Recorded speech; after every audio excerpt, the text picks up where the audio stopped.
दोस्तों नमस्कार, मैं राम सूरत यादव। केजरीवाल की गिरफ्तारी अब राष्ट्रीय मुद्दा नहीं बल्कि अंतर्राष्ट्रीय मुद्दा बनता जा रहा है। अब प्रधानमंत्री मोदी के लिए, अब बीजेपी सरकार के लिए एक तरीके से गले की फांस केजरीवाल बन गए हैं, क्योंकि अभी तक तो आपने देखा है कि राष्ट्रीय स्तर पे देश की विपक्ष की सभी पार्टियां एक मंच पर आकर के विरोध कर रही हैं कि चुनाव में खत्म करने के लिए, चुनाव प्रचार रोकने के लिए प्रधानमंत्री मोदी जी ऐसा हथकंडा अपनाया है। लेकिन अब धीरे धीरे यह मैटर जो है, यह मामला पूरे अंतर्राष्ट्रीय स्तर पर छाता जा रहा है और विदेशों से भी खबरें आ रही हैं कि देश में, खासकर भारत में स्वतंत्र निष्पक्ष जांच होनी चाहिए। एक मुख्यमंत्री की जिस तरीके से गिरफ्तारी हुई है उसको लेकर के अमेरिका से भी टिप्पणी आ रही है, जर्मनी से भी आ रही है, सिंगापुर से भी आ रही है, बहुत सारे देशों से, मतलब ये हेडलाइन बनती जा रही है अंतर्राष्ट्रीय स्तर पे केजरीवाल की गिरफ्तारी को लेकर के। अब यही कारण है कि बीजेपी बेहद संकट में फंस गई है और पूरे देश की हमारी मानी जानी एजेंसियां, चाहे सीबीआई हो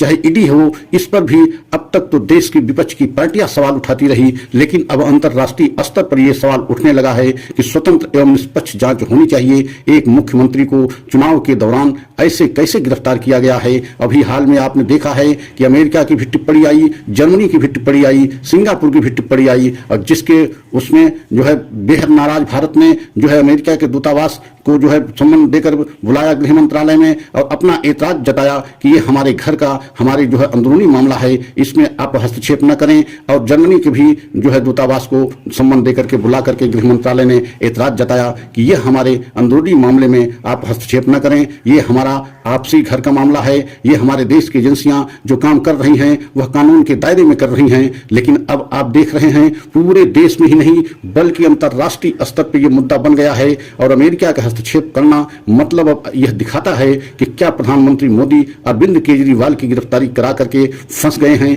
और ऐसे चुनाव के समय में, जब चुनाव एकदम जो है शुरू हो चुका हो और चुनाव का पहला चरण 19 अप्रैल से शुरू भी हो गया हो, ऐसे में जो है आम आदमी पार्टी की तरफ से पूरे देश में जो है विरोध प्रदर्शन किया जा रहा है कि आम आदमी पार्टी को खत्म करने के लिए जो है बीजेपी सरकार ने, मोदी जी ने केजरीवाल को गिरफ्तार करके ये हथकंडा अपनाया है। और पूरे देश की विपक्ष की पार्टियां करीब करीब एक मंच पर आ भी गई हैं और 31 मार्च को दिल्ली में बहुत बड़ी एक रैली करने जा रहे हैं। और आपने देखा है कि अब पूरे अंतर्राष्ट्रीय स्तर पर केजरीवाल का मामला जो है एक तरीके से हेडलाइन बनती जा रही है। तो आप समझ सकते हैं कि बीजेपी के लिए कितनी परेशानी हो सकती है आने वाले समय में, क्योंकि जिस तरीके से अब जो है सवाल उठ रहे हैं उससे तो कानून पर और खासकर हमारे देश की मानी जानी एजेंसियां, वो चाहे सीबीआई हो चाहे ईडी हो, उस पर भी सवाल खड़े हो रहे हैं कि क्या हिंदुस्तान में इस तरीके की एजेंसियां हैं जो एक केवल जो है विपक्ष की नेताओं को गिरफ्तार कर रही है और सत्ता पक्ष में एक भी जो है उसमें अपराधी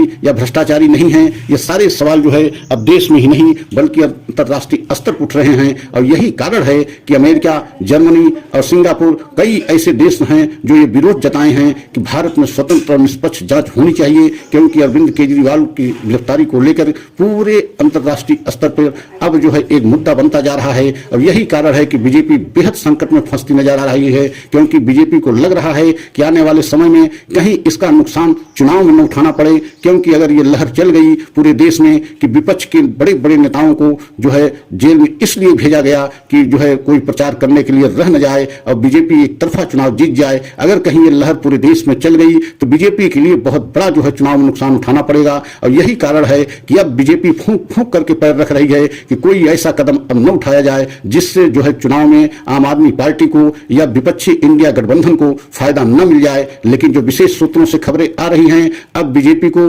2024 के लोकसभा के चुनाव में नुकसान उठाना ही पड़ेगा, क्योंकि पूरे देश की जनता में यह जो है सवाल उठ रहे हैं कि क्या ऐसे समय में अरविंद केजरीवाल की गिरफ्तारी जरूरी थी, अगर थी तो इसके पहले क्यों नहीं की गई या चुनाव के बाद क्यों न कर ली जाती। लेकिन अब प्रधानमंत्री मोदी ही नहीं, पूरी बीजेपी एक तरीके से सवालों के घेरे में है और राष्ट्रीय स्तर पर तो सवाल उठ ही रहे थे, देश की जनता में ये सवाल उठ ही रहे थे, विपक्ष की सभी पार्टियां सवाल उठा रही थी, धरना प्रदर्शन और विरोध कर भी रही थी। लेकिन अब ये मामला अंतर्राष्ट्रीय स्तर पर पहुंच गया है, अंतर्राष्ट्रीय स्तर पर जो है सभी देशों में ये हेडलाइन बनती जा रही है, जिससे प्रधानमंत्री मोदी की नींद उड़ गई है और बीजेपी भी बेहद जो है हैरान परेशान दिखाई दे रही है कि आने वाले समय में कहीं ऐसा न हो कि इसका असर चुनाव पर पड़े। अगर हमारा यह वीडियो आपको अच्छा लगा हो तो लाइक सब्सक्राइब करें, कमेंट के द्वारा अपनी राय दें, वीडियो को अंत तक जरूर देखें। अगला वीडियो हम लेकर के आएंगे, तब तक के लिए जय हिंद, जय भारत।